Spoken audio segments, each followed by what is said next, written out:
Rajpadi police station વિસ્તારમાં રતનપુર ગામે પાવાગોર દરગાહ ખાતેના મુજાવર શકુબાવા દ્વારા આચરવામાં આવેલ દુષ્કર્મ ફરિયાદ સંદર્ભે નાયબ પોલીસ અધિક્ષક દ્વારા પ્રેસ કોન્ફરન્સમાં જાહેર કર્યું।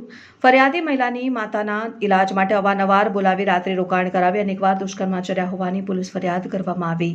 પોલીસ દ્વારા લંપટ મુજાવરને પકડી કાયદેસરની બળાત્કારની કલમ સહિત કાર્યવાહી કરી સ્થાનિક સીડીઓ દ્વારા તપાસ કરતા જાણવા મળ્યું કે લંપટ મુજાવર કેટલી મહિલાઓ સાથે આવું દુષ્કર્મ આચર્યું છે। હાલમાં રાજપાડી પોલીસ સ્ટેશન ખાતે 638/2024 નો ગુનો દાખલ થયો છે, જેની કલમ 64, 64 2M, 351 3 કે જે બળાત્કાર, વારંવાર બળાત્કાર તથા જાનથી મારી નાખવાની ધમકી બાબતેનો ગુનો દાખલ થયો છે।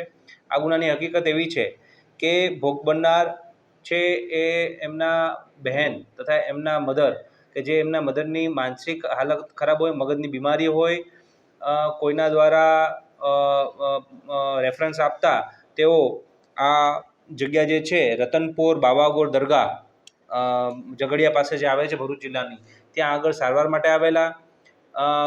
આ દરગાહના જે મુજાવર જે છે એ ઇમ્તિયાઝ ઉર્ફે શકુબાપુ મોહમ્મદ નુબી, એમના દ્વારા આ જે બેન છે તેમને ભોળવી યેનકેની રીતે લગ્નની લાલચ આપી તથા એકલતામાં તેનો ફાયદો ઉઠાવી વારંવાર બળાત્કાર ગુજારવામાં આવ્યો છે।